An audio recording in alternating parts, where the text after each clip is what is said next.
ऊंचाई पर वही पहुंचते हैं जो नहीं बदलाव लाने की सोच रखते हैं। बिना संघर्ष के कोई महान नहीं बनता। पत्थर पर जब तक चोट ना पड़े तब तक पत्थर भी भगवान नहीं बनता।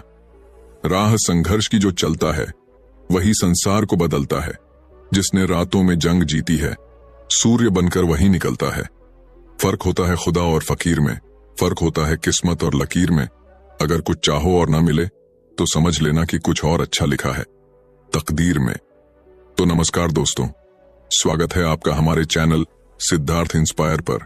आज हम आपको फिर सकारात्मक बात हो और सकारात्मक कहानियों के माध्यम से आपके जीवन में सुख समृद्धि को लेकर आए हैं। वीडियो के अंत तक अवश्य बने रहे। वीडियो को लाइक और चैनल को सब्सक्राइब कर दें। अपने प्रियजनों में साझा अवश्य कर देना। तो चलिए प्रारंभ करते हैं आज की कहानी जो आपको हमेशा मोटिवेट रखेंगी। क्या आप भी अपना माइंडसेट बदलना चाहते हैं? क्या आप भी दुनिया को बेहतर नजरिए से देखना चाहते हैं? क्या आप हमेशा तनाव, चिंता और गुस्सा महसूस करते हैं और इन सबसे छुटकारा पाना चाहते हैं? अगर इनमें से किसी भी प्रश्न का उत्तर हाँ है तो आज की वीडियो आपके लिए बहुत ही महत्वपूर्ण साबित होने वाली है। अंत तक ध्यान से सुनिए। एक बार एक गुरु अपने शिष्यों को विचारों की शक्ति के ऊपर प्रवचन दे रहे थे। गुरु कह रहे थे कि अपने दुख के जड़ तक पहुंचे बिना उसे खत्म कर पाना असंभव है और इसके लिए सबसे पहले तो आपको अपनी सोच, चिंता और आत्मसंदेह को काबू में करना होगा। ध्यान रहे, आपकी सोच आपकी कल्पना से भी ज्यादा शक्तिशाली होती है और आपका मन आपकी असल खुशी का सबसे बड़ा दुश्मन होता है। ऐसे में जरूरत है आपको अपनी सोच और विचारों को बदलने की। गुरु यह सब बोल ही रहे थे कि तभी एक शिष्य खड़ा हुआ और उसने गुरु से कहा, गुरुदेव, अगर दुख दर्द महसूस करने से बचने का तरीका है तो फिर दुनिया में इतने सारे लोग दुखी क्यों हैं? गुरु ने कहा, इसका कारण है दुखी रहने वाले लोगों का मन। जी हां, इस संसार के हर इंसान के दुख का कारण उसका मन है और जिसकी मानसिकता सही नहीं होती वह बाकी लोगों की तुलना में ज्यादा दुखी और चिंतित रहते हैं। अब यह आप पर निर्भर करता है कि आप अपने मन को अपना दोस्त बनाना चाहते हैं या फिर अपना दुश्मन। आप किस तरह किसी परिस्थिति का सामना करते हैं यह सब आपकी आदत और मानसिकता पर निर्भर करता है। इस दुनिया के हर सवाल का जवाब आपके ही अंदर छुपा है। इसे आपको अपने आसपास के लोगों में ढूंढने की जरूरत नहीं है। दुख दो तरह के होते हैं, शारीरिक और भावनात्मक। शारीरिक समस्याओं से पूरी तरह से बच पाना तो असंभव है क्योंकि किस समय आपके साथ क्या होने वाला है इसे आप नियंत्रित नहीं कर सकते हैं। लेकिन भावनात्मक दुखों से बचा जा सकता है जो पूरे तरीके से इस बात पर निर्भर करता है कि आप अपने भावनात्मक दुखों की तरफ कैसी प्रतिक्रिया देते हैं। आप या तो उस दुख को हद से ज्यादा महसूस करेंगे या फिर उसके पार चले जाएंगे। चुनाव आपका है। संक्षिप्त में कहें तो आपके भावनात्मक दुख का कारण किसी घटना के प्रति आपकी प्रतिक्रिया पर निर्भर करता है। आपके भावनात्मक दुखों की शुरुआत तब होती है जब आप एक नकारात्मक स्थिति को अपने दिमाग में लंबे समय तक बैठा के रखते हैं। यानी वास्तविक दुनिया में वह परेशानी उतनी बड़ी नहीं होती है जितना बड़ा आप उसे ज्यादा सोचकर बना देते हैं। हर इंसान के जीवन में हर दिन बहुत सी बुरी चीजें घटित होती हैं जिनका कुछ लोगों पर बहुत थोड़ा असर होता है, जबकि कुछ लोग बहुत उदास और तनावग्रस्त हो जाते हैं। यहाँ पर एक बात जान लीजिए कि हर घटना के बाद अच्छा महसूस करने और दुखी होने के बीच का फर्क इस बात पर निर्भर करता है कि आप उस परिस्थिति को कैसे संभालते हैं। अगर आपने जान लिया कि मन कैसे काम करता है तो आप यह भी जान जाएंगे कि आप खुशी पाने के लिए इसका इस्तेमाल कैसे कर सकते हैं और इस तरह आप अपने भावनात्मक दुखों से हमेशा हमेशा के लिए छुटकारा पा सकते हैं। शिष्यों ने गुरु से अगला प्रश्न किया, गुरुदेव, इंसान के दुख का असल कारण क्या है? गुरु ने उत्तर देते हुए कहा, हमारे विचार बहुत शक्तिशाली होते हैं, इतने कि वह हमारी किसी भी सोच को वास्तविकता में बदल सकते हैं। दुनिया में ज्यादातर लोग खुद को और अपनी किस्मत को कोसते हैं कि आखिर वो इतने गरीब, बीमार और दुखी क्यों हैं, जबकि वह यह भूल जाते हैं कि वो आज जैसे भी हैं उनके खुद के बीते हुए कल के विचारों की वजह से हैं। पहले तो यह जानना जरूरी है कि नकारात्मक विचार वाले लोग होते कैसे हैं। असल में उनका जीवन निरर्थक होता है। वो हमेशा गुस्सा, डर, चिंता और अविश्वास में जीते हैं जिसकी वजह से वो अक्सर अजीबोगरीब स्थिति में फंसकर गलत फैसले ले लेते हैं। इसके विपरीत सकारात्मक विचार वाले लोग खुशी, प्रेम, समृद्धि, सुख और सफलता को अपनी ओर आकर्षित करते हैं। उन्हें देखकर ऐसा लगता है जैसे सब कुछ उनके नियंत्रण में है। हाँ, निश्चित रूप से उनके जीवन में भी उतार चढ़ाव आते हैं, लेकिन वो फिर भी हर मिलने वाली चीज के प्रति शुक्रगुजार रहते हैं। अब जैसे दो लोगों की परिस्थितियां एक जैसी होते हुए भी वो अलग अलग महसूस करते हैं। जैसे एक व्यक्ति इस बात के लिए शुक्रगुजार हो सकता है कि उसके पास रहने के लिए एक घर है, वहीं दूसरा इस बात को लेकर दुखी हो सकता है कि उसका घर उतना बड़ा नहीं है जितना वो चाहता था। मतलब साफ है कि हमारी खुशी और दुख सीधे तौर पर हमारी सोच और नजरिया पर निर्भर करता है। हकीकत और उसके प्रति हमारा नजरिया दो अलग अलग चीजें होती हैं। बाहरी हकीकत सबके लिए एक होती है, जबकि इसके बारे में अलग अलग इंसान का नजरिया अलग अलग हो सकता है। चलो इसे एक उदाहरण से समझते हैं। एक नौजवान भिक्षु को ध्यान करते समय एकाग्रचित्त होने में परेशानी होती थी। हर बार ध्यान करते समय किसी न किसी कारण से उसका ध्यान भटक जाता था और वह काफी क्रोधित और निराश हो जाता था। शांति की तलाश में उसने एक दिन एक झील के बीचों बीच नाव में बैठकर ध्यान करने का निश्चय किया। पहले 2 दिन तो भिक्षु को बहुत सुकून मिला। ध्यान करते समय उसका मन बिल्कुल शांत और एकाग्र था। लेकिन तीसरे दिन उसकी शांति तब भंग हो गई जब ध्यान करते समय एक दूसरी नाव उसकी नाव से आकर टकरा गई। उसने गुस्से से अपनी आंखें खोली, लेकिन सामने उसका गुस्सा देखने के लिए कोई था ही नहीं, क्योंकि दूसरी नाव तो खाली थी जो हवा के वेग और लहरों के कारण भिक्षु की नाव से आकर टकरा गई थी। अब वह शर्मिंदा हो गया और उसका क्रोध भी शांत हो गया, क्योंकि उस जगह पर उसका गुस्सा देखने वाला ही कोई नहीं था। तब उसे समझ आया कि उसका ध्यान आसपास की घटनाओं के कारण नहीं, बल्कि उन घटनाओं के प्रति उसकी प्रतिक्रिया के कारण भटक रहा था। उसके हद से ज्यादा सोचने की वजह से भटक रहा था। आपके साथ जो कुछ भी घटित होता है वह कभी आपके दुख का असल कारण नहीं बनता, बल्कि आप उस घटना के बारे में कैसा सोचते हैं, कैसी प्रतिक्रिया देते हैं, वो आपके सुख और दुख को तय करता है। हमारी सोच हमारी भावनाओं को नियंत्रित करती है। अगर हम नकारात्मक सोचेंगे तो हमें बुरा लगेगा, और अगर हम सकारात्मक सोचेंगे तो हमें अच्छा महसूस होगा। आप अपने दुख, दर्द या तकलीफ का दोष अपने आसपास की घटनाओं और लोगों को नहीं दे सकते हैं।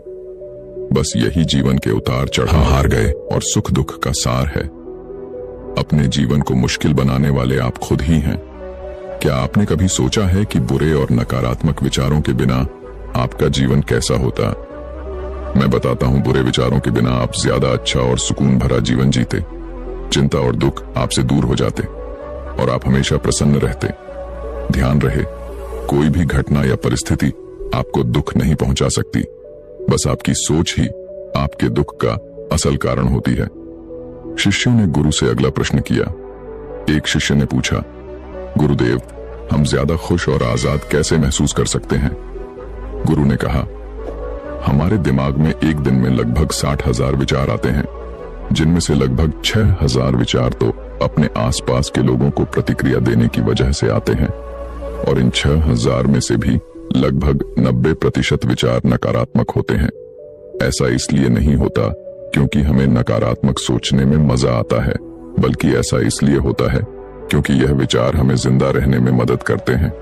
हजारों लाखों सालों तक इंसान गुफाओं और जंगलों में रहा है, ऐसी स्थिति में रहा है जहां उसके लिए कहीं से भी खतरा आ सकता था। कोई भी अनजान घटना या छोटी सी भी गलती उसकी जान ले सकती थी। इसीलिए समय के साथ इंसान के अवचेतन मन ने एक आदत विकसित कर ली, जिसे नकारात्मक पूर्वाग्रह कहा जाता है। इस आदत के अनुसार इंसान का दिमाग किसी भी चीज या घटना का नकारात्मक पक्ष सबसे पहले देखता है, ताकि वह खुद को आने वाले खतरे से बचा सके। हजारों सालों से यह नकारात्मक पूर्वाग्रह इंसानों के जिंदा रहने और फलने फूलने में मददगार भी साबित होता रहा है। इसीलिए हमारे अंदर करो या मरो वाला स्वभाव सक्रिय रहता है। लेकिन आज के समय में यह नकारात्मक पूर्वाग्रह ज्यादा कारगर नहीं है, क्योंकि अब हम ऐसी दुनिया में नहीं रहते हैं जहां जिंदा रहने के लिए अब हमें संघर्ष करना पड़े। लेकिन फिर भी हमारे दिमाग का नकारात्मक पूर्वाग्रह वाला नियम हमें नकारात्मक पक्ष पर ध्यान देने के लिए मजबूर करता है और हमें खुश होने से भी रोकता है। अब समय आ गया है अपने नकारात्मक विचारों को छोड़कर दिमाग को आराम देने का। माना कि इंसानों के नकारात्मक पूर्वाग्रह वाले स्वभाव ने उन्हें सालों तक जिंदा रखा है, लेकिन अब अपने दिमाग को खुशी हासिल करने में अपनी मदद करने दीजिए। और यही वह समय है जहां आपकी चेतना जागृत होकर आपको बेहतर और पूर्ण महसूस करने में आपकी मदद करती है। इसी के जरिए अपने विचार और भावनाओं के प्रति ज्यादा जागरूक होकर दुनिया को बेहतर नजरिए से देखने का मौका मिलता है। बहुत ज्यादा सोचना भी इंसान के लिए घातक साबित हो सकता है। यह सिर्फ आपकी चिंता और निराशा को बढ़ाकर आपको नकारात्मक सोच की ओर धकेलता है और आप सुरक्षात्मक स्थिति में चले जाते हैं। इससे बचने के लिए आपको अपना हर क्षण खुशी से जीना चाहिए और थोड़ी देर के लिए सब कुछ भूलकर सिर्फ अपनी चेतना का उपयोग करना चाहिए। इस तरह आप खुश और आजाद महसूस करेंगे।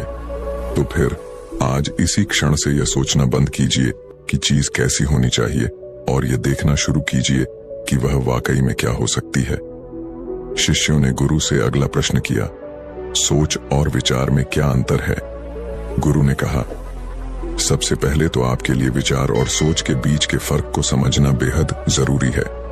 विचार इस ब्रह्मांड की रचना है जो कि हमारे पास जन्म से ही होते हैं और इन्हें बनाने के लिए हमें किसी बाहरी ताकत या शक्ति की जरूरत नहीं होती है। हमारे मन में हर दिन हजारों विचार आते हैं जिनमें ज्यादातर समय हमारा कोई नियंत्रण नहीं होता है। और दूसरी चीज है हमारी सोच, जिसका मतलब है अपने विचारों के साथ सक्रियता से जुड़ जाना। सोच के साथ आपके पास दो विकल्प होते हैं कि आप किसी भी विचार को या तो जाने दे सकते हैं या फिर उस विचार के साथ जुड़कर उसके बारे में और सोच सकते हैं। विचार के काम करने का तरीका यह है कि यह किसी भी पल बिना किसी शक्ति और कोशिश के हमारे मन में आ जाते हैं, लेकिन सोचने की प्रक्रिया उस पल से शुरू होती है जब हम अपने विचार के साथ जुड़ जाते हैं। विचार आना कोई समस्या की बात नहीं है, यह तो प्राकृतिक है। समस्या तो तब शुरू होती है जब आप इसके बारे में ज्यादा सोचना शुरू करते हैं। किसी भी चीज या स्थिति के बारे में आपके विचार कैसे हैं, उसी से आपकी भावनाएं बनती हैं। विचार और सोच तो संबंधित लेकिन पूरी तरह से दो अलग चीज हैं। इसीलिए अपनी भावनाओं के लिए अपने विचारों को दोष देना बंद कीजिए और अपनी सोच पर ध्यान दीजिए। ये मान लीजिए कि आप अपने विचारों को तो नहीं रोक सकते हैं, लेकिन अपने सोच को जरूर बदल सकते हैं। अच्छे विचारों के बारे में सोचिए और याद रखिए कि आप किसी ऐसी चीज को लेकर दुखी नहीं हो सकते हैं जिसके बारे में आप सोचते नहीं हैं। शिष्यों का गुरु से अगला प्रश्न हमारी सोच हमारी भावनाओं पर कैसे असर डालती है और इसे रोकने के लिए हम क्या कर सकते हैं। गुरु ने कहा, नकारात्मक भावनाएं आम तौर पर तब पैदा होती हैं जब आप किसी चीज के बारे में बहुत ज्यादा सोचते हैं। हाँ, कभी कभी यह आपकी सुरक्षा के लिए भी हो सकता है, जैसे रात में बाहर जाते समय डर महसूस होना, लेकिन ज्यादातर समय यह आपको तनाव और चिंतित ही महसूस करवाते हैं। जब आप किसी बुरी चीज या बुरी घटना के बारे में सोचते हैं, सिर्फ तभी आपको बुरा लगता है। आप जैसा सोचते हैं वैसा ही महसूस भी करते हैं। ज्यादातर लोगों के दिमाग में यह भ्रांति है कि नकारात्मक सोच से दूर रहने से सब कुछ ठीक हो जाता है। वह मानते हैं कि जितने सकारात्मक विचार सोचेंगे उतने खुश रहेंगे, लेकिन ऐसा सोचना पूरी तरह से सही नहीं है। असल में अच्छा और खुश महसूस करने की चाबी है कुछ भी नहीं सोचना। आपको शायद विश्वास नहीं हो रहा होगा, तो आइए इसे एक छोटे से प्रयोग से समझते हैं। आप सब जरा अपने जीवन के सबसे खुशहाल पलों के बारे में सोचिए। अब उस समय अपने दिमाग में चल रहे किसी विचार को याद करने की कोशिश कीजिए। क्या आप उन्हें याद कर पा रहे हैं? मैं बताता हूं, नहीं कर पा रहे होंगे। आपको याद ही नहीं होगा कि आप उस क्षण क्या सोच रहे थे, क्योंकि उस समय आपके दिमाग में कुछ भी नहीं चल रहा था। आप बिल्कुल भी नहीं सोच रहे थे, आप बस उस पल को जी भर के जी रहे थे। बात स्पष्ट है कि जब आप सोचना बंद कर देते हैं तो आप बस खुश रहते हैं, आप दोबारा से जी उठते हैं। इसीलिए याद रहे कि आपके दुखों की जड़ मन या नकारात्मक मानसिकता नहीं, बल्कि आपकी सोच है। आज अभी इसी क्षण से किसी चीज या परिस्थिति को अपने अनुसार बदलने की तनावग्रस्त प्रक्रिया से अपने दिमाग को आजाद कीजिए और जो जैसा है उसे वैसा ही स्वीकार कीजिए। एक मंत्र जान लीजिए, आप जितना कम सोचेंगे उतना ज्यादा खुश रहेंगे। शिष्यों ने गुरु से अगला प्रश्न किया, ज्यादा सोचना कैसे बंद करें? गुरु ने कहा, ज्यादातर लोगों को यह लगता है कि सोचना बंद करने के लिए उन्हें अपने विचारों को आने से पूरी तरह रोकना होगा, लेकिन यह नामुमकिन है। विचारों को रोकना अपने आप को सांस लेने से रोकने के जैसा है। आप यह बिल्कुल भी नहीं कर सकते हैं। आपको सिर्फ खुद को सोचने से रोकना होगा, विचारों को आने से नहीं। विचारों को उठने से रोका नहीं जा सकता है। आप यह अंदाजा भी नहीं लगा सकते कि वो कब और कहां से आएंगे, लेकिन आप इनके साथ खुद को जुड़ने से जरूर रोक सकते हैं। विचार आया और चला गया, आपने उसके बारे में कुछ भी नहीं सोचा। इस तरीके से आप खुद को विचारों से अलग कर सकते हैं।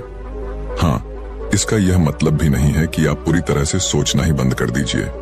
मस्तिष्क सोने के लिए ही बनाया गया है और यह हमारे स्वभाव में होता है। आप वास्तव में तो सोचने से खुद को भी नहीं रोक सकते। तो सवाल यह है, फिर आप क्या कर सकते हैं? आप यह कर सकते हैं कि आप सोचने में लगने वाले समय को कम कर सकते हैं, और इस प्रक्रिया में पहला कदम जागरूक होना होता है। आपको यह जरूर पता होना चाहिए कि आपको कब खुद को ज्यादा सोचने से रोकना है। ज्यादा सोचने का सबसे आम लक्षण तनाव और असहज महसूस करना होता है। तनाव और असहजता जैसी भावनाएं आमतौर पर तब आती हैं जब आप किसी स्थिति के बारे में हद से ज्यादा सोचते हैं। जब भी आप खुद को कुछ ज्यादा ही सोचते हुए पाएं, तो तुरंत अपने आप को इससे अलग कर लीजिए। एक गहरी सांस लीजिए, अपने विचार से दूर हो जाइए और अपने दिमाग को शांत होने दीजिए। आइए इसे एक उदाहरण से समझते हैं। मान लीजिए कि आपके पास एक कटोरी गंदा पानी है। अब इस पानी को साफ करने के लिए आप क्या करेंगे? क्या आप इसे उबाल लेंगे या छान लेंगे? ज्यादातर लोग या तो इसे उबाल लेंगे या छान लेंगे, लेकिन इन सबसे आसान ये है कि आप अपने आप पानी की गंदगी को नीचे बैठने दीजिए, कटोरी को शांति से रख दीजिए। ऐसा करने से गंदगी नीचे जम जाएगी और पानी अपने आप साफ हो जाएगा। ठीक यही नियम हमारे दिमाग के लिए भी लागू होता है। ज्यादातर लोग अपने दिमाग को शांत, स्पष्ट और खुश करने के लिए मुश्किल रास्ता खोजते हैं, जबकि आसान रास्ता हमेशा हमारे सामने ही होता है। देखिए, नकारात्मक भावनाएं सिर्फ और सिर्फ सोचने की वजह से ही पैदा होती हैं। जब हमारा मन अशांत या परेशान होता है तो हम सोचने लगते हैं, जबकि ऐसी स्थिति में आपको शांति से बैठ जाना चाहिए और अपने दिमाग को शांत होने देना चाहिए, ठीक उस कटोरी के गंदे पानी की तरह। ध्यान रहे, जितना ज्यादा आप अपनी सोच से लड़ने की कोशिश करेंगे, उतनी ही आपकी भावनाएं मजबूत होती जाएंगी, खासकर नकारात्मक भावनाएं। इसीलिए अपने दिमाग को अपने आप शांत होने दीजिए। ऐसा हो जाने के बाद आप धीरे धीरे अपने विचारों को पहचानिए और उनसे दूर होते जाइए। अंत में आप एक ज्यादा स्पष्ट और शांत मन पाएंगे। ध्यान रहे, ज्यादा सोचने की आदत से कम सोचने और खुश रहने की आदत को अपनाने के दौरान तनाव बिल्कुल भी मत लीजिए। सोचना बिल्कुल सामान्य बात है, लेकिन इसमें बहुत समय बिताना हानिकारक है। इसीलिए अपने हर पल को ज्यादा से ज्यादा जीने की कोशिश कीजिए। सोचने में समय बर्बाद मत कीजिए। हमेशा याद रखिए कि शांति पहले से ही आपके अंदर मौजूद है। आपको बस सोचना बंद करके इसे महसूस करने की जरूरत है, और यकीन मानिए, एक शांत मन आपको शांत और सफल जीवन की ओर ले जाएगा। शिष्यों ने गुरु से अगला प्रश्न किया, क्या हम बिना सोचे जिंदा रह सकते हैं? गुरु ने कहा, अपने जीवन के उस पल के बारे में सोचिए जब आप अपने काम में पूरी तरह से ध्यान मग्न थे। वो समय जब आप अपने काम में इतना ज्यादा खो गए थे कि आपको अपने आसपास की ही कोई सुध नहीं थी। क्या आपको याद आया? अब जरा उस क्षण के अपने विचारों के बारे में सोचिए। क्या उस समय आपके दिमाग में कोई विचार था? मैं बताता हूं, नहीं होगा, क्योंकि व्यस्तता के पलों में आप एक अलग ही अवस्था में चले जाते हैं। अपने काम में पूरी तरह से रम जाते हैं, और इसे ही अपने काम के साथ एक होना या प्रवाह की अवस्था कहते हैं। और यह तब होता है जब आपको अपने काम से बहुत प्रेम होता है, और इस स्थिति में आप सभी विचार और भावनाओं को भूल जाते हैं। जब कोई इंसान प्रवाह की अवस्था में होता है, तब उस इंसान का ध्यान इतना गहरा होता है, यानी कि वो इंसान अपने काम में इतना मग्न होता है कि उस इंसान के दिमाग में उसकी उपस्थिति ही खत्म हो जाती है, यानी कि उन्हें खुद की मौजूदगी का भी पता नहीं रहता। इस अवस्था में ना तो आपको भूख लगेगी, ना ही प्यास, ना ही गर्मी और ना ही सर्दी। इस अवस्था में आपकी एकाग्रता चरम सीमा पर होती है और इस अवस्था में आप जो भी काम कर रहे होंगे वो अपने आप होने लगता है, क्योंकि इस स्थिति में आपका अवचेतन मन काम कर रहा होता है और आप सिर्फ अपने काम पर ध्यान देते हैं। यह एक विचार शून्य अवस्था होती है, जहां विचार, चिंता और संदेह के लिए कोई जगह नहीं होती है। समस्याओं का काम ही हमें शांति और खुशी के रास्ते पर जाने से रोकता है और किसी समस्या को पैदा करने में हमारी सोच और चिंता अहम भूमिका निभाते हैं। इतना अहम कि कोई घटना जितनी बुरी नहीं होती है, यह उसे हमारे दिमाग में उससे भी बड़ा बनाकर हमें डराते हैं। हो सकता है आज के बाद अपनी आदत में बदलाव लाकर आप ज्यादा सोचना और चिंता करना कम कर दें। आप नकारात्मक भावनाओं को महसूस करना कम कर देंगे, लेकिन आपका दिमाग फिर आपको सोचने और चिंता करने पर मजबूर करेगा। और ऐसा सिर्फ इसलिए होता है क्योंकि आपका दिमाग नए अभ्यासों से अनजान है। जीवन की शुरुआत से आप जो कुछ भी कर रहे हैं वो है सोचना और चिंता करना। अब जब आपने उन्हें अपने दिमाग से हटा दिया है तो आपको असहज और अजीब महसूस होगा, और जब दिमाग में कुछ नहीं होता तो कुछ गलत लगना स्वाभाविक होता है। ऐसे में आपको इस प्रक्रिया पर और खुद पर विश्वास करने की सबसे ज्यादा जरूरत है। आप अपने दिमाग को बेवजह की चिंता और सोच से मुक्त रखिए। यकीन मानो यह जरूर काम करेगा। जिसके बारे में हमें पता नहीं होता उसे डर लगना स्वाभाविक है। जैसे विचार शून्यता की अवस्था से आपका दिमाग अनजान होता है, लेकिन यही वो अवस्था है जहां सबसे ज्यादा अनुभव और मौके मिलते हैं। यही वो अवस्था है जहां आप एक बेहतर इंसान के रूप में विकास कर सकते हैं।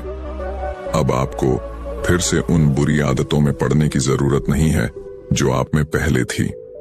आपका दिमाग तो जानी पहचानी चीजों की तलाश करेगा ही, ठीक वैसे जैसे परदेश में जाकर हम अपने देश के लोगों की तलाश करते हैं। लेकिन आपको अपने इरादे में अडिग रहना है, और अगर आप खुद को बार बार असफल होते हुए पाते भी हैं तो घबराने की बात नहीं।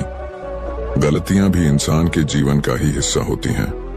बस आपको रास्ता पकड़कर रखना है और कुछ नहीं। एक बार गौतम बुद्ध अपने शिष्यों को शिक्षा दे रहे थे। उनके पास एक शिष्य आया जो हमेशा दूसरों की राय से प्रभावित रहता था और अपनी खुद की काबिलियत को कम समझता था। वह बुद्ध से पूछता है, भगवान, मैं दूसरों की बातों से बहुत जल्दी परेशान हो जाता हूं। लोग जो कहते हैं उसी पर मेरा ध्यान रहता है और मैं अपने बारे में बुरा महसूस करने लगता हूं। मैं खुद का महत्व बढ़ाना कैसे सीख सकता हूं? गौतम बुद्ध ने उस शिष्य को एक शांत स्थान पर बैठने को कहा। उन्होंने कहा, अगर तुम्हारे पास सोने का एक सिक्का हो और कोई उसे कचरे में डाल दे तो क्या उसकी कीमत कम हो जाएगी? शिष्य ने जवाब दिया, नहीं भगवान, उसकी कीमत वही रहेगी। बुद्ध मुस्कुराए और बोले, तो फिर क्यों तुम दूसरों की बातों से अपने मूल्य को कम कर रहे हो? जिस तरह से सोने की चमक कचरे में भी वैसी ही रहती है, उसी तरह तुम्हारा मूल्य भी वही है, चाहे कोई कुछ भी कहे। बुद्ध ने आगे समझाया, जब तुम शांत रहोगे तो तुम अपने मन को नियंत्रित कर सकोगे। शांत रहना तुम्हें अपने आंतरिक शक्ति को पहचानने में मदद करता है। दूसरों की बातें तुम्हें प्रभावित नहीं करेंगी और तुम खुद का महत्व समझने लगोगे। शांत मन ही आत्मविश्वास का सबसे बड़ा स्रोत होता है। इस कहानी से हमें यह सीख मिलती है कि हमें दूसरों की राय पर ध्यान नहीं देना चाहिए, बल्कि अपनी आंतरिक शक्ति और काबिलियत को पहचानना चाहिए। जब हम शांत रहते हैं तो हम अपने असली महत्व को समझ पाते हैं और बाहरी दुनिया के शोर से बच सकते हैं। इस कहानी के जरिए खुद को बेहतर समझने की कोशिश करें और अपनी जिंदगी में सफलता प्राप्त करें। 21 दिन में दिमाग को कैसे साफ करें, खुद का स्वरूप कैसे पहचानें। एक बार गौतम बुद्ध के पास एक शिष्य आया जो अपने विचारों से बेहद परेशान था। वह हमेशा चिंताओं में डूबा रहता था और अपने जीवन का सही मार्ग नहीं देख पा रहा था। उसने बुद्ध से पूछा, भगवान, मेरा मन हमेशा अस्थिर रहता है। मैं अपने आप को और अपने उद्देश्य को नहीं पहचान पा रहा हूं। कृपया मुझे मार्गदर्शन दें कि मैं अपने मन को कैसे साफ करूं और खुद का स्वरूप कैसे पहचानूं। गौतम बुद्ध ने मुस्कुराते हुए उस शिष्य से कहा, तुम्हारा मन एक बाग की तरह है। यदि तुम उसे रोज साफ नहीं करोगे तो उसमें अनावश्यक घास और कांटे उग जाएंगे जो तुम्हारे असली उद्देश्य को छुपा देंगे। मन को साफ करने के लिए अनुशासन और निरंतर अभ्यास की आवश्यकता होती है। उन्होंने कहा, हर दिन सुबह और शाम 15 मिनट के लिए शांत बैठो और अपने विचारों को बिना किसी निर्णय के देखो। तुम्हारा ध्यान उन विचारों को स्वीकृति देने पर होना चाहिए, न कि उन्हें बदलने या हटाने पर। धीरे धीरे तुम्हारे विचार शांत हो जाएंगे और तुम्हारा मन साफ हो जाएगा। उन्होंने यह भी कहा कि 21 दिन का यह अभ्यास मन को स्थिर करने और अनावश्यक विचारों को हटाने में मदद करेगा। जब मन शांत होता है तब आत्मा का असली स्वरूप प्रकट होता है। खुद का स्वरूप पहचानने की प्रक्रिया। बुद्ध ने आगे कहा, जब तुम अपना ध्यान अपने आंतरिक स्वरूप पर केंद्रित करोगे तो धीरे धीरे तुम्हें समझ में आएगा कि तुम क्या हो और क्या नहीं हो। अपने आप को जानने के लिए सबसे पहले अपने विचारों और भावनाओं को समझना होगा। उन्होंने यह भी बताया कि खुद का स्वरूप पहचानने के लिए आत्मविश्लेषण और आत्मस्वीकृति जरूरी है। जैसे ही व्यक्ति अपने मन के भ्रमों को दूर करता है, वैसे ही वह अपने वास्तविक स्वरूप को पहचानने लगता है। इस कहानी से हमें यह शिक्षा मिलती है कि मन को साफ करने और खुद का स्वरूप पहचानने के लिए निरंतर अभ्यास और अनुशासन की आवश्यकता है। गौतम बुद्ध ने इस 21 दिन के अभ्यास से यह सिखाया कि यदि हम अपने मन को रोज साफ करें तो हम अपने असली उद्देश्य को पा सकते हैं। दोस्तों, बहुत समय पहले की बात है। एक नगर में एक युवक रहता था जो बहुत परेशान रहता था। वह हमेशा किसी ना किसी कार्य को लेकर संकल्प किया करता और अधिकांश ही उसका संकल्प टूट जाया करता, जिस कारण वह बहुत परेशान रहने लगा था। एक दिन खुद से परेशान होकर नौजवान युवक अपनी हथेली जोत के ऊपर करके खड़ा हो गया। जोत की लौ सीधा उसके हाथों में लग रही थी, जिस कारण उसके हाथों में अत्यधिक पीड़ा हो रही थी। लेकिन फिर भी वह अपनी हथेली वहां से हटा नहीं रहा था। वह अपनी संकल्प शक्ति को मजबूत करना चाहता था। जब भी वह कोई संकल्प लेता था तो कुछ ही समय बाद उसका वह संकल्प टूट जाता था, जिसके कारण उसके मन को बहुत पीड़ा पहुंचती थी, बहुत तकलीफ होती थी। इसलिए उसने आज यह निश्चय कर लिया था कि चाहे कुछ भी क्यों ना हो जाए, इस बार वह जो संकल्प लेगा उसे वह किसी भी कीमत पर पूरा करके ही दम लेगा। और इसीलिए उसने अपने संकल्प को मजबूत करने के लिए ही अपनी हथेली उस जोत के ऊपर रख रखी थी। देखते ही देखते उसके हाथों का मांस अब फटने लगा था, लेकिन फिर भी वह नौजवान युवक अपनी हथेली उस जोत पर से हटा नहीं रहा था। इतनी पीड़ा के बावजूद भी वह बार बार मन में अपना संकल्प दोहरा रहा था, ताकि उसका संकल्प उसके अंतर्मन तक उतर सके और वह अपने संकल्प को पूरा करने में अपना 100% दे सके और उसे किसी भी कीमत पर पूरा कर सके। और इसी दौरान वहां पर एक गुरु आ पहुंचे और उन्होंने जब यह दृश्य देखा तो उन्होंने जल्दी से उस युवक का हाथ वहां से हटा दिया और डांटते हुए उस युवक से कहते हैं, तुम कहीं पागल तो नहीं हो गए? आखिर ऐसा करके तुम्हें क्या मिलेगा? इस पर वह नौजवान युवक उन गुरु को समझाते हुए कहता है, हे गुरुवर, जब भी मैं कोई संकल्प लेता हूं तो मेरा संकल्प टूट जाता है और इसी कारण आज मैंने निश्चय किया था कि मैं अपनी संकल्प शक्ति को मजबूत करके ही रहूंगा। इस पर वह गुरु उस युवक को जवाब देते हुए कहते हैं, भंते, अपने साथ हिंसा करके तुम अपने संकल्प को कैसे मजबूत कर सकते हो? यह तो सरासर पागलपन है। आगे वह गुरु उस युवक को समझाते हुए कहते हैं, भंते, मेरी एक बात याद रखना, संकल्प वही मजबूत हो सकता है जो बिना किसी हिंसा के लिया गया हो, बिना किसी दबाव में लिया गया हो, जिसमें शुद्ध रूप से अहिंसा भरी हुई हो। ऐसा संकल्प ही तुम्हारे मन में लंबे समय तक टिक सकता है, अन्यथा तो हिंसा करके तुम अपना ही नुकसान करोगे और इससे तुम्हें कोई भी लाभ नहीं मिलने वाला। तभी वह युवक दोनों हाथ जोड़कर उन गुरुवर से कहता है, हे गुरुवर, तो मैं क्या करूं? मैं किस प्रकार अपनी संकल्प शक्ति को मजबूत करूं? मुझे तो कुछ भी समझ नहीं आ रहा। मैंने आज तक जब भी संकल्प लिए, मेरा हर एक संकल्प टूटता चला गया, जिस कारण मैं बहुत परेशान हो चुका हूं। मैं चाहकर भी किसी कार्य को पूरा नहीं कर पाता। मुझे तो समझ ही नहीं आता कि मैं अपना पूरा चित्त किसी एक कार्य पर कैसे लगाऊं। जब भी मैं कोई का शुरू करता हूं तो शुरुआत में तो मेरे भीतर बहुत जोश होता है, बहुत उत्साह होता है, लेकिन कुछ ही समय बाद मेरी एकाग्रता पूरी तरह से नष्ट हो जाती है। मुझे समझ नहीं आता कि लंबे समय तक अपने लक्ष्य पर एकाग्र कैसे बना रहा हूं। पता नहीं मेरे अंदर ऐसी क्या कमी है जिस कारण मैं अपने लक्ष्य तक पहुंच ही नहीं पाता। अब तो मैं बहुत परेशान हो चुका हूं। मुझे समझ ही नहीं आ रहा कि मैं क्या करूं। कभी कभी तो मैं खुद को ही कोसता हूं, खुद से ही नाराज हो जाता हूं और खुद को ही तरह तरह के अपशब्द भी कहता हूं। और ऐसी स्थिति में मेरा दिमाग भी काम करना छोड़ देता है। ऐसी स्थिति में मुझे समझ नहीं आता कि आखिर मैं अपनी संकल्प शक्ति को किस प्रकार मजबूत करूं। मेरे सारे मित्र देखते ही देखते कामयाबी हासिल कर चुके हैं, जिन्हें देखकर मेरे घर वाले भी रोज मुझे ताना मारते हैं, तरह तरह की बातें सुनाते हैं। वो कहते हैं, बाहर निकल और जा, देख तेरे मित्र कहां से कहां पहुंच गए और तू है कि तू तो नकारा निकला, तुझसे कुछ नहीं हो सकता। ना तो तू कामयाब बन सकता है और ना ही तू कोई काम ढंग से कर सकता है। तेरा तो कुछ भी नहीं हो सकता। अपने घर वालों की यह सारी बातें सुन सुनकर मैं बहुत तंग आ चुका हूं और अब तो मुझे भी लगने लगा है कि मेरे घर वाले शायद सही ही कहते हैं कि मैं अपने जीवन में अब कभी कामयाब नहीं हो पाऊंगा। अगर मैं अपने चित्त को एकाग्र करना नहीं सीख पाया तो शायद मैं ऐसे ही मृत्यु को प्राप्त कर लूंगा। आधा अधूरा बिना अपने लक्ष्य को प्राप्त किए मेरा जीवन यम ही समाप्त हो जाएगा। क्या आप मुझे इस समस्या का कोई समाधान बता सकते हैं? क्या आपके पास इस समस्या का कोई उपाय है? इस पर वह गुरुवर उस नौजवान युवक का कंधा सहला हुए कहते हैं, भंते, जो अपने को समझ लेते हैं वह अपने मन को एकाग्र करने में भी सफल हो पाते हैं। उनका दिमाग किसी एक कार्य पर लंबे समय तक टिक पाता है। अपनी बात आगे बढ़ाते हुए वह गुरुवर उस युवक से कहते हैं, भंते, तुम्हारी परेशानी सुनकर मुझे जो उपाय समझ में आ रहा है वह मैं तुम्हें बताना चाहता हूं। और आज मैं तुम्हें ऐसी 10 सीख देना चाहता हूं जिससे कोई भी इंसान अपने मन को एकाग्र करना सीख सकता है।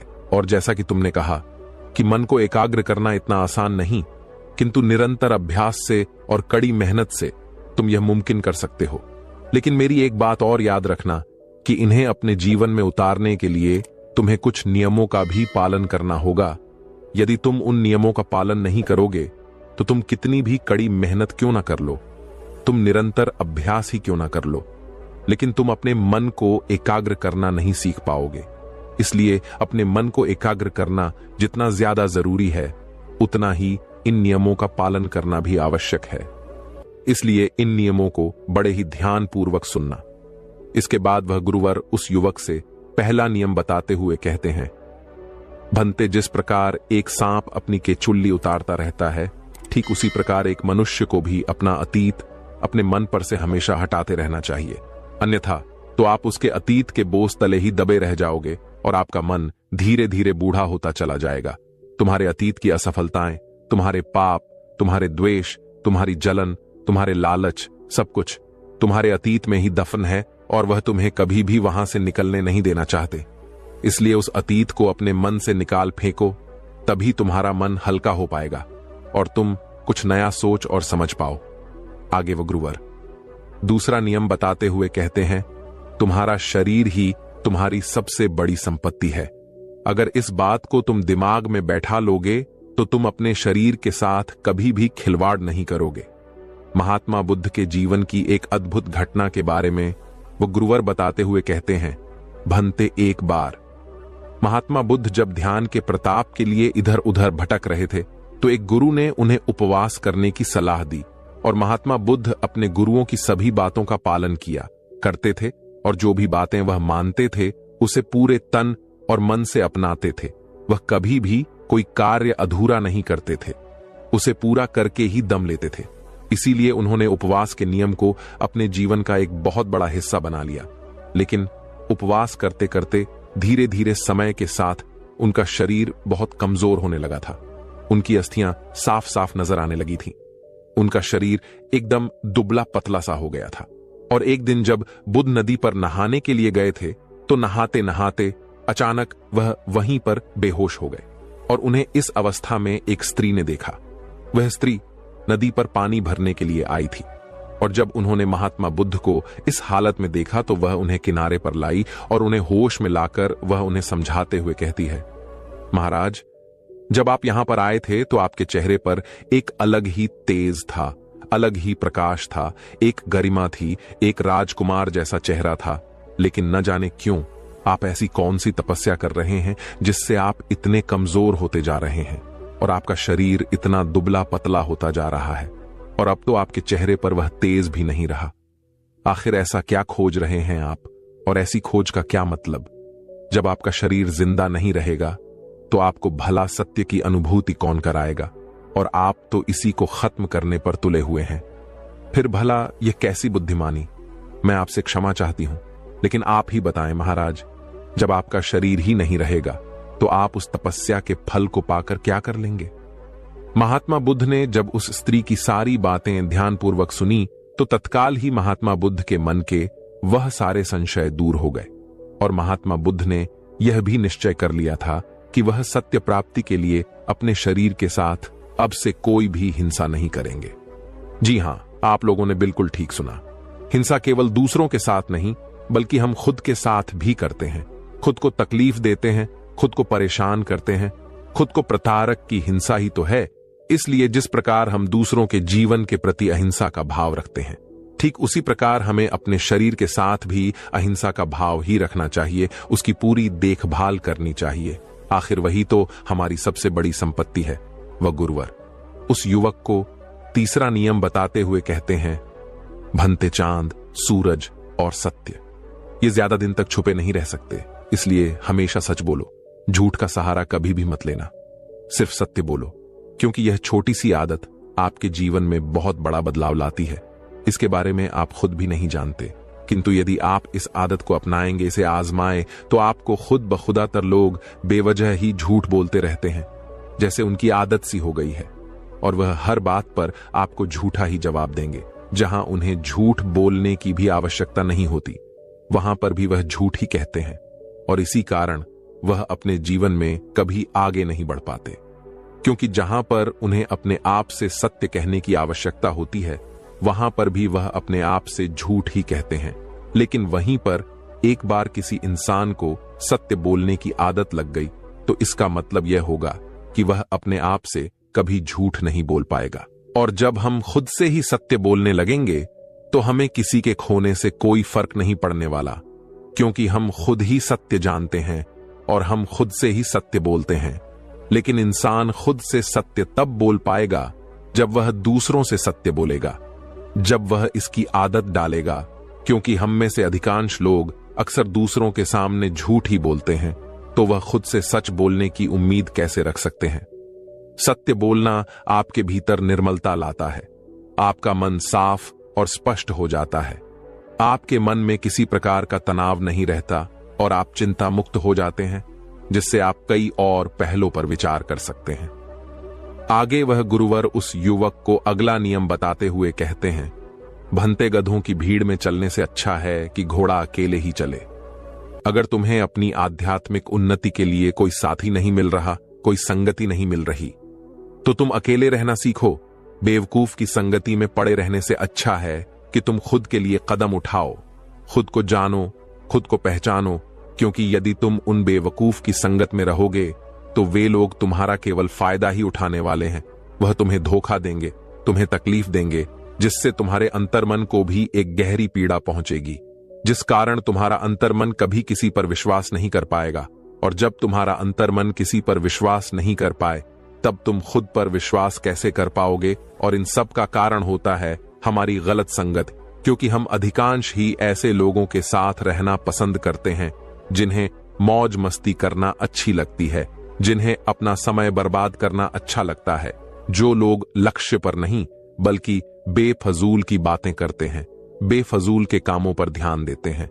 इससे अच्छा है तुम अकेले रहो, खुद के बारे में सोचो, कुछ बड़ा सोचो, अकेले रहने की इस ताकत को पहचानो, क्योंकि यहां पर अपना कोई नहीं होता।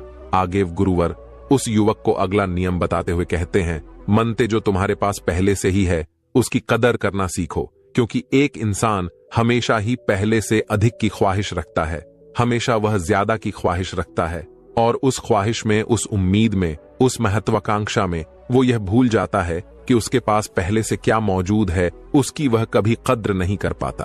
और यह बात तो आपने सुनी होगी कि जब हम किसी की कद्र नहीं करते तो वह चीज भी हमसे छिन जाती है। चाहे आप इसमें अपना हुनर ही ले लीजिए, चाहे किसी इंसान के साथ अपने संबंध ले लीजिए। हुनर के मामले में बात करें तो आपके पास कोई हुनर मौजूद है और आपको भी पता है, लेकिन आप दूसरे से प्रभावित होकर उस जैसा हुनर पाने की इच्छा रखते हैं, जिस कारण आप अपने आप को पीड़ा पहुंचाते हैं। आप अपने हुनर की कद्र नहीं करते, तो देखते देखते आपका हुनर खत्म होने लगेगा, जिस कारण ना तो आप उन जैसा बन पाएंगे और ना ही आप अपने जैसा बन पाएंगे। और ऐसे में जब आप अपनी ही कद्र नहीं कर पाएंगे तो दूसरा कोई आपकी कद्र कैसे करेगा। इस प्रकार जो इंसान आपके पास मौजूद है, आपके लिए संवेदनाएं रखता है, आपके परिवार का हिस्सा है, आप उनकी कद्र नहीं कर रहे, उसे समय नहीं दे रहे और उनके पीछे भाग रहे हैं, जो आपको समय नहीं देना चाहते, जो आपके अपने हैं ही नहीं। तो ऐसे लोगों से आप भला क्या उम्मीद रख सकते हैं? अगर आप जो चीज आपके पास है उसकी ही कदर नहीं करेंगे तो आप अपने लिए ही गड्ढा खोद लेंगे और उस गड्ढे में खुद ही जा गिरेंगे और बाद में पछताएंगे, रोएंगे, और उस वक्त आपके आंसू पोंछने वाला भी आपके पास कोई भी मौजूद नहीं होगा, क्योंकि जब समय था तब तो आपने उनकी कद्र नहीं की, तो अब वो भला आपकी कद्र क्यों करेंगे? इसीलिए समय निकलने से पहले इस बात को अच्छी तरह से समझ लो और जो भी आपके पास है, जो लोग भी आपके पास हैं, उनकी कद्र करना सीख लो। आगे गुरुवर उस युवक को अगला नियम बताते हुए कहते हैं, भंते, हम मनुष्य की यह जीभ धारदार चाकू की तरह होती है, जो खून तो नहीं निकालती लेकिन घाव बहुत गहरा छोड़ती है। इस बात को अच्छी तरह से समझो कि गुस्सा हमें अंदर से खा जाता है। गुस्से में निकले हुए शब्द हमें बाद में पछताने पर मजबूर कर देते हैं। हमें क्रोध में यह ख्याल तो नहीं रहता कि हम क्या कह रहे हैं, लेकिन कुछ समय बाद जब हमारा गुस्सा शांत होता है तब हमें इस बात का एहसास होता है कि हम गुस्से में क्या कुछ बोल गए, और जो आपने एक बार शब्द कह दिए वह शब्द कभी लौट कर वापस नहीं आते। वह सिर्फ आपके अंदर एक चोट कर जाएंगे, दूसरों की नजरों में आपको नीचा कर जाएंगे। इसीलिए कभी भी अत्यधिक मत बोलो, जितने की आवश्यकता है केवल उतना ही बोलो। चुप रहने की ताकत को समझो। चुप रहने की ताकत तुम्हें दुनिया में एक महान मुकाम तक पहुंचा सकती है, और उसी के विपरीत ज्यादा बोलने की आदत तुम्हें दूसरों के बीच तुम्हारी इज्जत को बिल्कुल भी खत्म कर सकती है, और ऐसी अवस्था में कोई भी तुम्हारी बात पर ध्यान नहीं देगा और तू बेवजह बोलते चले जाओगे, लेकिन कोई भी तुम्हारी तरफ देखना तक पसंद नहीं करेगा। आगे वह गुरुवर उस युवक को अगला नियम बताते हुए कहते हैं, भंते, हमारा दिमाग ही सब कुछ है, जैसा तुम सोचते हो वैसा ही बन जाते हो, इसलिए हमेशा बड़ा सोचो, सकारात्मक सोचो। आगे वह गुरु अपनी बात को अच्छी तरह समझाते हुए उस युवक से कहते हैं, हमारे विचार तरंगों की भांति होते हैं। तरंग दोनों प्रकार होती है, नकारात्मक और सकारात्मक। जिस प्रकार के विचार हमारे अंदर उठते हैं उस प्रकार की तरंगे हमारे इर्द गिर्द पैदा हो जाती हैं। इसलिए अपने आसपास सिर्फ सकारात्मक तरंगों को ही बढ़ावा दो, क्योंकि नकारात्मक तरंगे आपको हमेशा पीछे खींच लाएंगे, वह कभी आपको आगे नहीं बढ़ने देंगी। इसलिए हमेशा बड़ा सोचो, सकारात्मक सोचो, सकारात्मक लोगों के साथ रहो, जिस कारण तुम्हारे मन के विचार बदलते जाएंगे और तुम हमेशा अच्छा सोचने लगोगे, अच्छा कार्य करने लगोगे, और देखते देखते तुम्हारी संकल्प शक्ति भी बढ़ती चली जाएगी। तुम्हें खुद पर विश्वास हो जाएगा और तुम किसी भी कार्य में सफलता प्राप्त कर ही लोगे। आगे गुरुवर उस युवक से कहते हैं, भंते, हो सकता है कि तुम्हें यह आदत समझने में थोड़ा वक्त लगे, और हो सकता है कि यह आदतें तुम्हें बहुत ज्यादा भी लगे। तुम्हें लगे कि आदत कितनी कठिन है, लेकिन ध्यान से सुनो, कोई भी कार्य कठिन नहीं है, बस चंद आदतें तुम्हारे जीवन को बदल कर रख सकती हैं। इसलिए इन आदतों को अपने जीवन में अवश्य ही उतारना। यदि तुम अपने जीवन में सफल होना चाहते हो तो यह आदत तुम्हारे लिए बहुत महत्वपूर्ण है, इनका तुम्हें नियमित रूप से पालन करना होगा। आगे वह गुरुवर उस युवक को सभी आदतें एक बार फिर से समझाते हुए कहते हैं, सबसे पहली आदत, जिस प्रकार सांप अपनी केंच उतारता हुआ आगे चलता चला जाता है, ठीक उसी प्रकार हमें भी अपने मन से अतीत के सारे दोष, सारे पाप, सारी तकलीफें, सारी समस्याएं अपने मन से निकालते हुए आगे बढ़ते जाना चाहिए, ताकि हम उस बोझ तले दबे ना, बल्कि हमारा मन हल्का होता जाए, हम अच्छी तरह से सोच विचार सके, हम अच्छी तरह से निर्णय ले सके। दूसरी आदत, तुम्हारा शरीर ही तुम्हारी सबसे बड़ी संपत्ति है, इसका अच्छी तरह से ख्याल रखो। यदि इस संपत्ति का तुम अच्छे से ख्याल नहीं रखोगे तो फिर तुम अपने जीवन में सब कुछ पाकर भी कुछ नहीं पा पाओगे। मान लो कि तुम्हारे पास बहुत पैसा है और तुम बहुत अमीर हो, लेकिन यदि तुम्हारा शरीर ठीक नहीं है, तुम्हारा शरीर पूरी तरह से बीमारियों से ग्रस्त हो चुका है, तो तुम उन पैसों का क्या करोगे? तुम अपनी उस अमीरी का क्या करोगे? इसलिए सबसे बड़ी संपत्ति तुम्हारा शरीर ही है, इसका अच्छी तरह से ध्यान रखो। तीसरी आदत, हमेशा सत्य बोलो, फिर चाहे स्थितियां कैसी भी क्यों ना हो। सत्य की राह पर टिके रहो, क्योंकि सत्य तुम्हारे मन को निर्मल कर देता है। तुम्हारा मन शांत और अच्छा स्वभाव करता है। तुम्हारे मन में किसी प्रकार का छल कपट नहीं रह जाता और ना ही तुम्हारे मन पर किसी प्रकार का बोझ रह जाता है। चौथी आदत, हमेशा अच्छे लोगों की संगति में रहो। यदि तुम बुरे लोगों की संगति में रहोगे तो तुम हमेशा बुरा कार्य ही करोगे। तुम चाहकर भी कभी अच्छा सोच नहीं पाओगे और ऐसी स्थिति में तुम अपने लिए कभी भी कुछ अच्छा नहीं कर पाओगी। इसलिए हमेशा अच्छे लोगों की संगति में रहो, फिर चाहे इसके लिए तुम्हें अकेले ही क्यों ना रहना पड़े। अपने सफर को अकेले ही तय करो। पांचवी आदत, जो कुछ बोलो सोच समझ कर बोलो, कम बोलो, अन्यथा चुप रहो। आपने देखा होगा कि कई लोग अधिकांश ही बेवजह की बातें करते रहते, जबकि उनकी बातों का कोई भी अर्थ नहीं होता, और कई लोग तो उनकी बातों पर ध्यान तक नहीं देते, क्योंकि वह अच्छी तरह से जानते हैं कि उसकी बातें सुनकर उन्हें कोई भी लाभ नहीं मिलने वाला।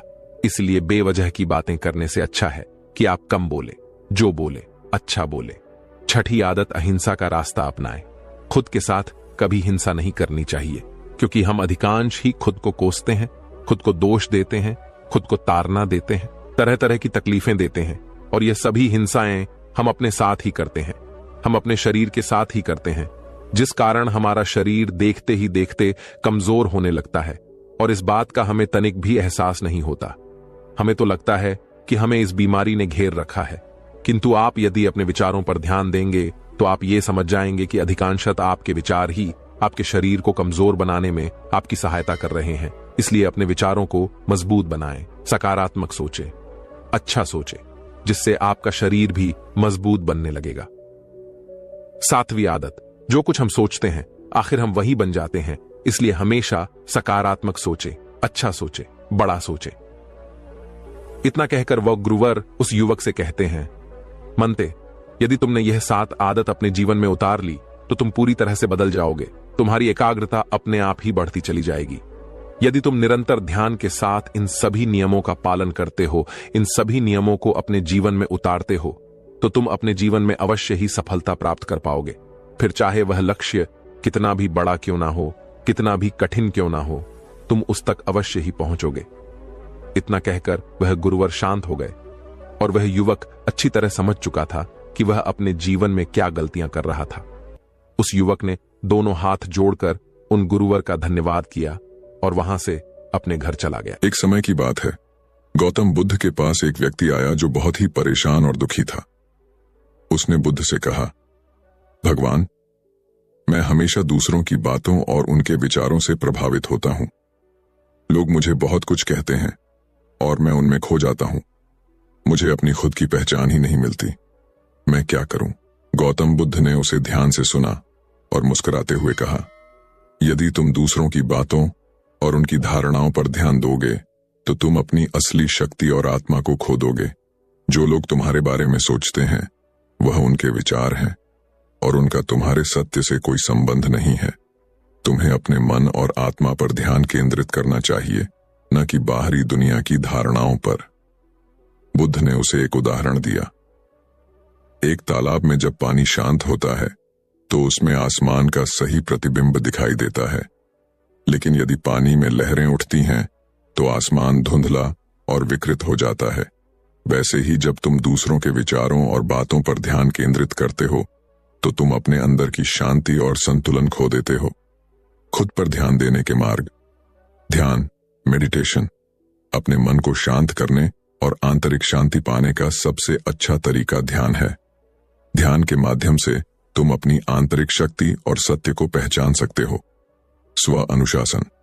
बुद्ध ने कहा कि आत्म अनुशासन के बिना हम अपने जीवन की दिशा को सही तरह से नहीं समझ सकते। अपनी दिनचर्या और विचारों में अनुशासन लाओ और दूसरों की बातों की बजाय अपने लक्ष्यों पर ध्यान दो। आत्म साक्षात्कार। जब तुम खुद को जानने की प्रक्रिया शुरू करते हो, तब तुम्हें समझ में आता है कि दूसरों की धारणाओं का तुम्हारे जीवन पर कोई असर नहीं होना चाहिए। तुम वही हो जो तुम सोचते हो, न कि जो दूसरे कहते हैं। दोस्तों, हम में से हर कोई अपने जीवन में खूब मेहनत और लगन के साथ काम करता है। हर कोई कुछ नया सीखने की कोशिश करता है ताकि वह अपने जीवन में सफल हो सके, अपने जीवन में उन्नति पा सके। लेकिन जैसे जैसे दिन बीतते जाते हैं, हमारे अंदर कुछ भी करने की इच्छा नहीं रह जाती, जिस कारण हम एक बार फिर से वहीं पर आ पहुंचते हैं जहां से हमने शुरुआत की थी। तो आखिर ऐसा क्यों होता है? क्या हम वह लक्ष्य पाने के लायक नहीं हैं? या फिर हमने जो लक्ष्य निर्धारित किया है वही गलत है? या हमने उस लक्ष्य को पाने के लिए जो कार्य करने चाहिए वह कार्य ही नहीं किए?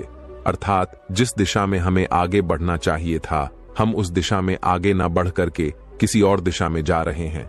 आखिर इन सब का क्या कारण है और हम अपने लक्ष्य तक क्यों नहीं पहुंच पा रहे? तो आज की जो बहुत कहानी मैं आपको सुनाने जा रहा हूं, इस कहानी के माध्यम से आप यह समझ पाएंगे कि आखिर क्यों हमें से अधिकांश लोग अपने लक्ष्य को पाने में असफल हो जाते हैं और केवल कुछ लोग ही अपने लक्ष्य को बड़ी सरलता और सहजता से पा लेते हैं। एक समय की बात है, एक बौद्ध भिक्षु अपने कुछ शिष्यों के साथ एक आश्रम में रहा करते थे। उनके साथ उनके कई शिष्य भी वहां पर रहते थे और उन सभी शिष्यों में से एक शिष्य बहुत बुद्धिमान था, जो बाकी शिष्यों से हमेशा आगे रहता, और बाकी शिष्य भी उस होनहार शिष्य की तारीफ किया करते व उसके बारे में बातें किया करते। एक दिन उस आश्रम में एक नया शिष्य आया और वह भी बाकी शिष्यों की तरह धीरे धीरे ध्यान, तीरंदाजी और लेखन कला सीखने लगा। और ऐसे ही करीब 3 महीने बीत गए। 3 महीनों के बाद अचानक एक दिन वह बौद्ध भिक्षु अपने सभी शिष्यों से आकर कहते हैं, अगले 3 दिनों के बाद आप सभी की लेखन कला और तीरंदाजी की प्रतियोगिता रखी गई है। इस प्रतियोगिता में जो भी सबसे अच्छा प्रदर्शन करेगा वह बाकी सबका नायक होगा और सभी को उसका न करना होगा, सभी को उसके आदेशों का पालन करना होगा। इतना कहकर वह बौद्ध भिक्षु वहां से चले गए। उन बौद्ध भिक्षु की यह बात सुनने के बाद सभी शिष्य अपनी तैयारी में जुट गए। हर कोई अपने आप को बेहतर दिखाना चाहता था, हर कोई एक दूसरे से बेहतर बनना चाहता था। हर कोई कड़ी मेहनत करने लगा, लगातार प्रयास करने लगा और देखते ही देखते 3 दिन बीत गए। 3 दिनों के बाद जब परीक्षा हुई तो वह नया शिष्य जो अभी हाल ही में आश्रम में आया था, वह उस पूरी परीक्षा में प्रथम आया। उसकी लेखन कला सधी हुई थी और तीर अंदाजी में वह बहुत अच्छा था। यह देख बाकी सभी शिष्य उससे बहुत खुश हुए और सभी ने उसकी खूब तारीफ भी की। लेकिन न शिष्य की इस जीत को देखकर वह पुराना बुद्धिमान शिष्य ईर्ष्या में जलने लगा। उसके मन में पैदा होने लगी और वह मन ही मन सोचने लगा, ये गुरुवर भी ना इस नए शिष्य पर कुछ ज्यादा ही ध्यान देते हैं, इसीलिए तो आज ही हम सबसे आगे निकल गया, वरना आज तो मैंने इसे हरा ही दिया था। और जैसा वह बुद्धिमान शिष्य सोच रहा था, उसमें कोई गलत बात भी नहीं थी, क्योंकि वह बहुत भिक्षु न शिष्य पर दूसरों से अधिक ध्यान देते थे, वह उसके साथ अधिक समय बिताते थे। और यह बात उस पुराने बुद्धिमान शिष्य को बिल्कुल भी अच्छी नहीं लग रही थी। वह मन ही मन ईर्ष्या से जल रहा था। एक दिन जब वह बौद्ध भिक्षु अकेले बैठे ध्यान कर रहे थे, तभी वह पुराना शिष्य उनके पास पहुंचा और उनसे कहने लगा, हे गुरुवर, मैं आपके साथ कई सालों से हूं, लेकिन उस नए लड़के को आपने हम सबसे ज्यादा सिखाया है। आप उसके साथ ज्यादा समय बिताते हैं और आपने उसे ऐसी ऐसी कलाएं सिखा दी हैं जिससे हम उसकी बराबरी तक नहीं कर पा रहे। आखिर आपने ऐसा क्यों किया? क्या मुझ में कोई कमी रह गई थी? उन गुरुवर ने उस शिष्य की सारी बातें ध्यानपूर्वक सुनी, लेकिन वह मौन रहे। उन्होंने कुछ भी नहीं कहा। एक बार फिर वह शिष्य उन गुरुवर से कहता है, हे गुरुवर, आप मेरी बातों का जवाब क्यों नहीं दे रहे? मुझे अपने सवालों के जवाब चाहिए। कृपया करके मुझे मेरे सवालों के जवाब दें। इस पर वो बहुत भिक्षु मुस्कुराते हुए अपने उस पुराने शिष्य से कहते हैं, भंते, पहले एक कहानी सुनो और फिर अपने विवेक का इस्तेमाल करके मुझे यह बताना कि यहां पर कहां गलती हो रही थी। आगे वत भिक्षु कहानी सुनाते हुए कहते हैं, गर्मियों के दिन थे और गर्मी भी अपनी चरम सीमा पर थी। एक यात्री शहर की ओर जा रहा था। धूप काफी तेज थी और काफी गर्म मौसम भी था। काफी देर चलने के बाद उसे थकान होने लगी और तेज गर्मी के कारण उसका गला भी सूखने लगा था। उसे जोरों की प्यास लगने लगी, लेकिन आसपास कुछ भी नहीं था। इसलिए उसने थोड़ी सी और हिम्मत जुटाई। वो कुछ दूर और आगे गया। कुछ और कदम आगे बढ़ाते ही उसे एक कुआं मिला। वह कुआं देखकर बहुत खुश हुआ। उसे लगने लगा कि अब वह अपनी प्यास बुझा लेगा। लेकिन अब भी एक समस्या थी। कुएं से पानी निकालने के लिए वहां पर किसी प्रकार का कोई भी बर्तन नहीं था और ना ही कोई रस्सी लटकी हुई थी। वह युवक वहीं पर कुछ देर के लिए इंतजार करने लगा। वह सोचने लगा कि जरूर कोई ना कोई यहां पर पानी भरने तो आता ही होगा, अन्यथा यह कुआं यहां पर ना होता। इसलिए यहीं पर कुछ देर इंतजार कर लेता हूं। हो सकता है कि कोई यहां पर आए और जब वह आएगा तो मैं उससे थोड़ा सा पानी मांगकर पी लूंगा और अपनी प्यास बुझा लूंगा। लेकिन इन गर्मियों के मौसम में इतनी कड़कती धूप में वहां पर कोई नहीं आया।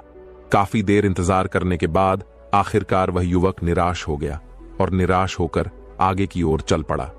उसके शरीर में अब बिल्कुल भी जान नहीं बची थी, पर जैसे तैसे उसने हिम्मत की और लगातार आगे बढ़ता जा रहा था। कुछ मिनटों का सफर करने के बाद उसे रास्ते में एक और कुआं मिला और यहां पर भी कोई भी बर्तन नहीं था और ना ही कोई रस्सी लटकी हुई थी।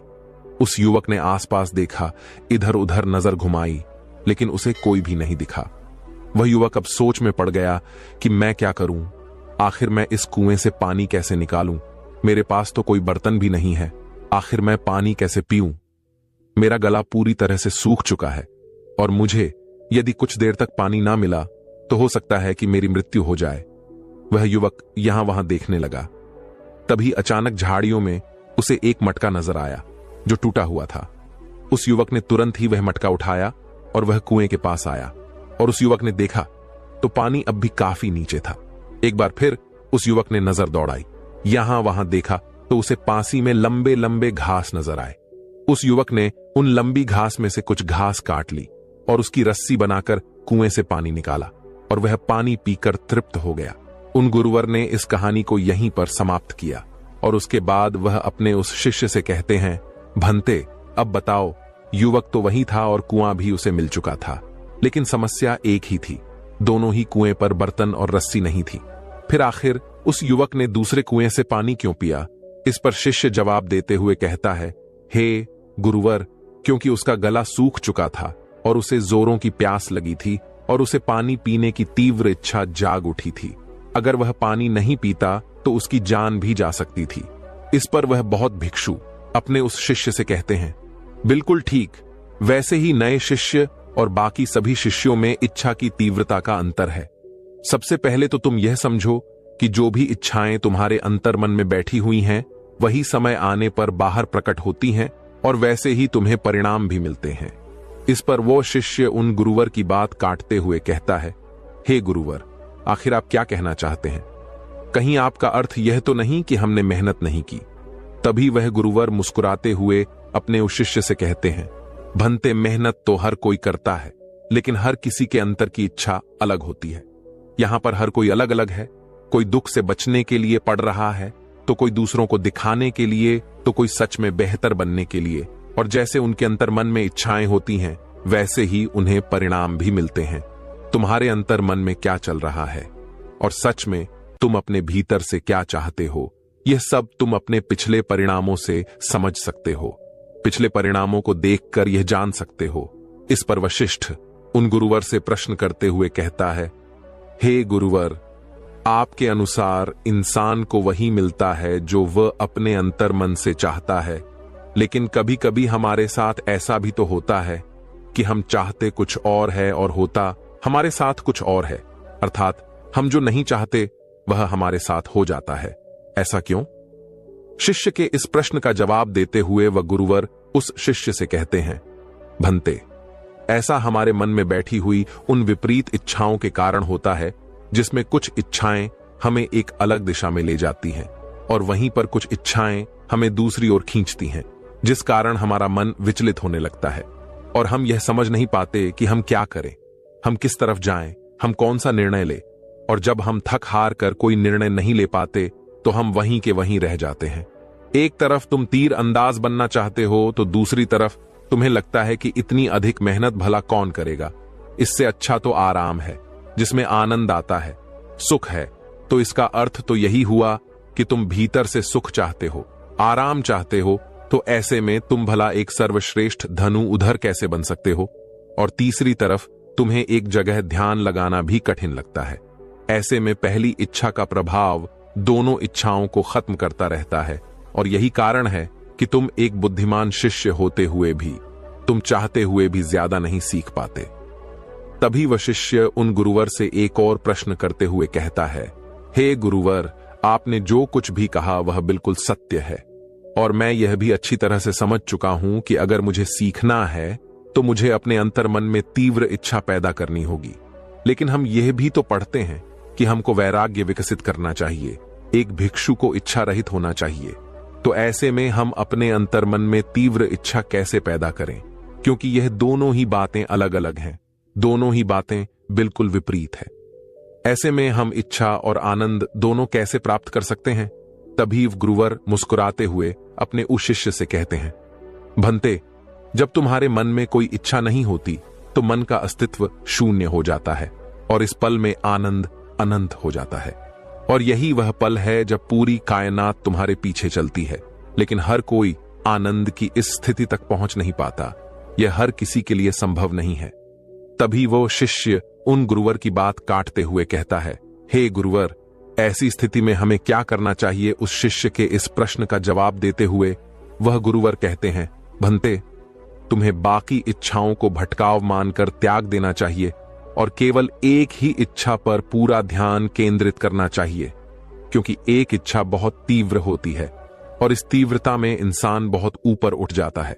यदि तुम्हारे भीतरी मन में कोई भी संदेह, कोई भी शंका या कोई भी संशय नहीं है, कोई भी रुकावट नहीं है, तो यह इच्छा पूरी होकर ही रहेगी, क्योंकि तुम जितनी इच्छाएं करोगे, इच्छाओं का स्तर उतना ही गहरा होता जाएगा और उतना ही वर्तमान में तुम्हें कम आनंद भी मिलेगा, और फिर तुम वर्तमान में अधिक समय के लिए रुक भी नहीं पाओगे, क्योंकि इसके लिए तुम्हारे पास रुकने का कोई कारण ही नहीं बचा।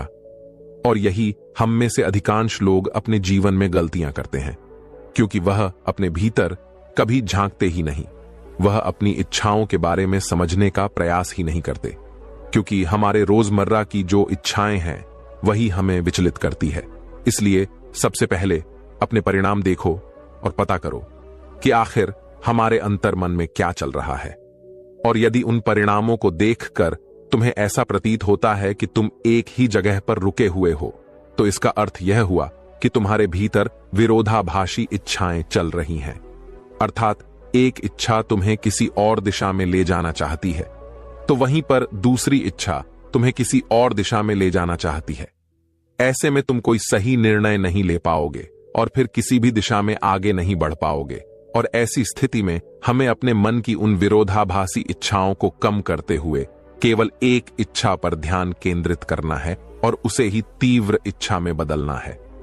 तभी वह शिष्य उन गुरुवर से कहता है, परंतु हे गुरुवर, आप कह रहे हैं कि किसी एक इच्छा पर ध्यान केंद्रित करो और उसी इच्छा को तीव्र इच्छा में बदलो।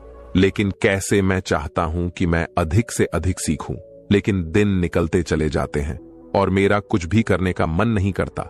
मैं चाह कर भी और अधिक सीख नहीं पाता, ना ही अभ्यास कर पाता हूं। हे गुरुवर, कृपया करके मेरा मार्गदर्शन करें, मैं क्या करूं? इस पर गुरुवर उस शिष्य से कहते हैं, इसका एक बड़ा ही सीधा और सरल सा कारण है, और वह यह है कि हम इंसानों को यह लगता है कि हमारे पास अभी बहुत समय है। आगे गुरुवर अपने उससे कहते हैं, भंते, ऐसा ही सवाल जब एक बौद्ध भिक्षु ने महात्मा बुद्ध से पूछा था कि मेरा ध्यान करने का मन नहीं करता, तब महात्मा बुद्ध ने उस भिक्षु को जवाब देते हुए कहा था, भंते, तुम्हारी सबसे बड़ी गलती यही है कि तुम्हें लगता है कि तुम्हारे पास बहुत समय है, और वास्तविकता तो यह है कि यह समय बिल्कुल भी मुफ्त है, लेकिन अमूल्य है। और समय का इस्तेमाल तो हम कर सकते हैं, लेकिन समय को इकट्ठा नहीं किया जा सकता।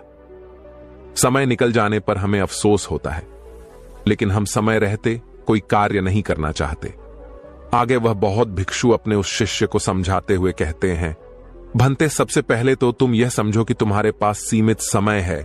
इस सोच को अपने मस्तिष्क से निकाल दो कि तुम्हारे पास अभी बहुत समय है, क्योंकि यदि तुम केवल इस सोच पर निर्भर रहोगे तो तुम अपने जीवन में कभी भी आगे नहीं बढ़ पाओगे और तुम्हें अब से इस सोच को अपनाना होगा कि तुम्हारे पास एक सीमित समय है और इसी समय में तुमको अपने अंतर्मन में झांकने की जरूरत है और इसे एक लक्ष्य पर लगाने की जरूरत है। इस पर वह शिष्य एक बार फिर उन गुरुवर से प्रश्न करते हुए कहता है, हे गुरुवर, आप कह रहे हैं कि हमें केवल एक इच्छा पर ध्यान केंद्रित करना चाहिए और उसी को तीव्र इच्छा में बदलना चाहिए। लेकिन मेरा प्रश्न यह है कि हम अपनी उस इच्छा को तीव्र ज्वल इच्छा में कैसे बदले? इसका जवाब देते हुए गुरुवर अपने उस शिष्य से कहते हैं, भंते, सबसे पहले तो तुम अपने आप को हर समय यह याद दिलाओ कि तुम्हारे पास एक सीमित समय है और तुम्हें इसी समय का इस्तेमाल करना है और इसी समय का इस्तेमाल करके तुम्हें अपने अंतर्मन में झांकना होगा और अपने अंतर्मन को एक लक्ष्य देना होगा। और यदि इस दौरान अगर तुम्हारे मन में ऐसे विचार आए जैसे कि मैं कल कर लूंगा, अभी तो मेरे पास बहुत समय है, तो तुरंत ही सावधान हो जाओ, क्योंकि अंतर्मन के विचार कुछ और हैं जो तुम्हें वह कार्य करने से रोक रहे हैं जो तुम्हारी कार्य में बाधा डाल रहे हैं। और ऐसा इसलिए हो पाता है क्योंकि हम उन्हीं आदतों के गुलाम बन चुके हैं।